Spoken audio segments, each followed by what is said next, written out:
Welcome to Premoda's Art of Cooking. ఈరోజు recipe తోటకూర పులుసు. నేను తోటకూర 3 కట్టలు తీసుకున్నాను. తోటకూరను ముందుగా శుభ్రం చేసుకోవాలి.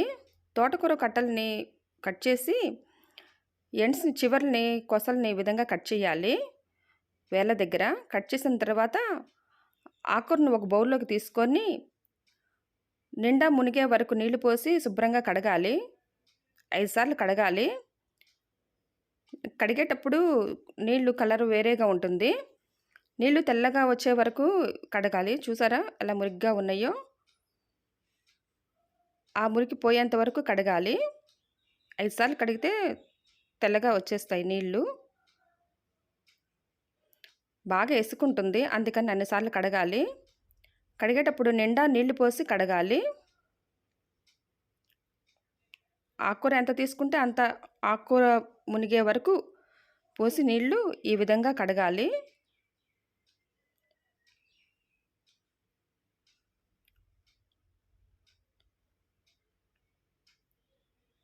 ఈ విధంగా శుభ్రంగా కడగకపోతే ఇసుక వస్తుంది. జాగ్రత్తగా శుభ్రంగా కడగాలి.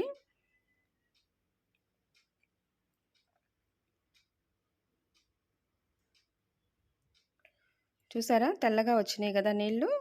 అయిపోయినట్టే ఇంకా కడగడం.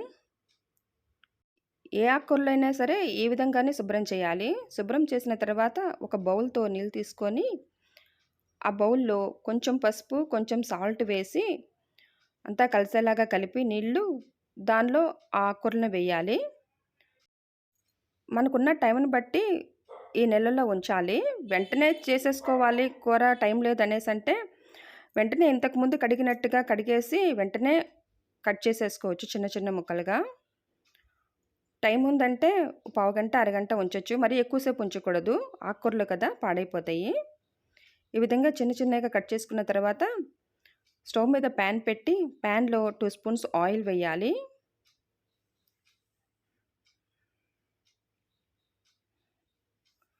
ఆయిల్ వేడెక్కిన తర్వాత 5 వెల్లుల్లి రెమ్మల్ని చిన్న చిన్న ముక్కలుగా కట్ చేసి వేయాలి.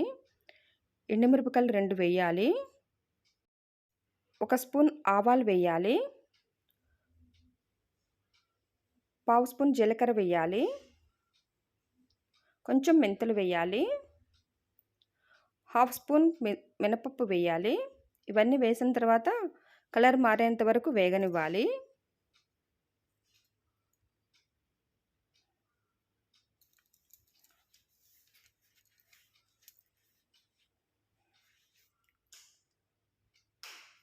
పచ్చిమిరపకాయలు 10 వేసాను ఘాటు పెట్టి. అవి వేసి వేగనివ్వాలి.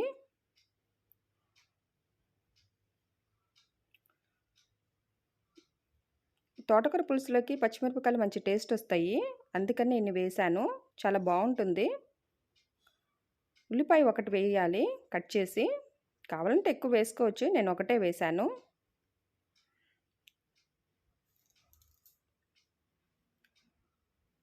కలర్ మారేంత వరకు వేగిన తర్వాత కట్ చేసి ఉంచాం కదా తోటకూర, అది వేసి వేగనివ్వాలి.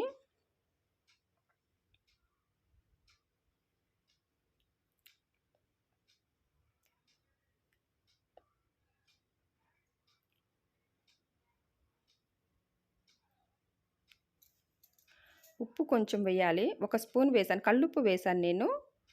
అందుకని చూసి వేసుకోవాలి. సరిపోకపోతే మళ్ళీ వేసుకోవచ్చు.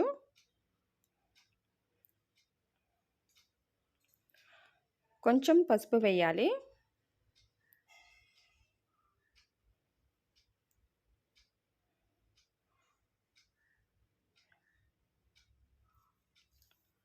కారం 1 స్పూన్ వేయాలి.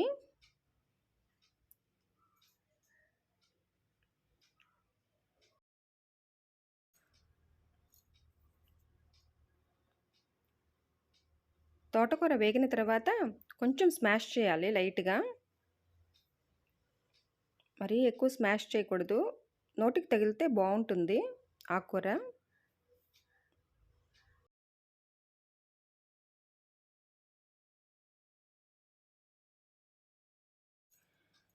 నేను ముందుగానే చింతపండు గుజ్జు 1 కప్పు తీసి ఉంచాను. అది వేయాలి.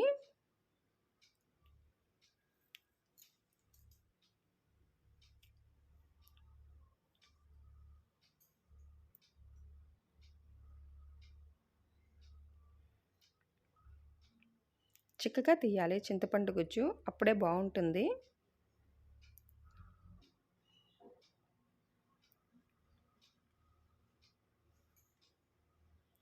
ఒక స్పూను బెల్లం వెయ్యాలి. బెల్లం మంచి టేస్ట్ వస్తుంది పులుసుకి. పుల్ల పుల్లగా, కారం కారంగా, తీయగా చాలా మంచి టేస్ట్ వస్తుంది. ఏ పులుసుకైనా సరే కొంచెం బెల్లం వేస్తే మంచి టేస్ట్ వస్తుంది. ఇష్టమైతే వేసుకోవచ్చు, లేకపోతే లేదు. ఒక కప్పు నీళ్లు పొయ్యాలి. నీళ్లు పోసిన తర్వాత అంతా కలిసేలాగా కలిపి స్టవ్ హై ఫ్లేమ్‌లో పెట్టి, మూత పెట్టి ఒక 2 నిమిషాలు మరగనివ్వాలి.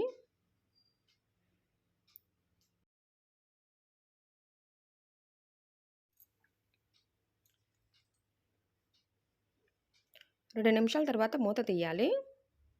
అంతే అయిపోయినట్టే.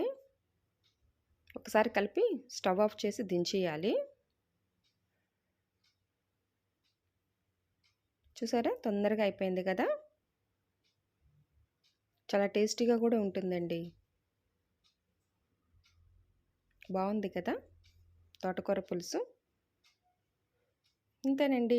టేస్టీ అయిన తోటకూర పులుసు రెడీ.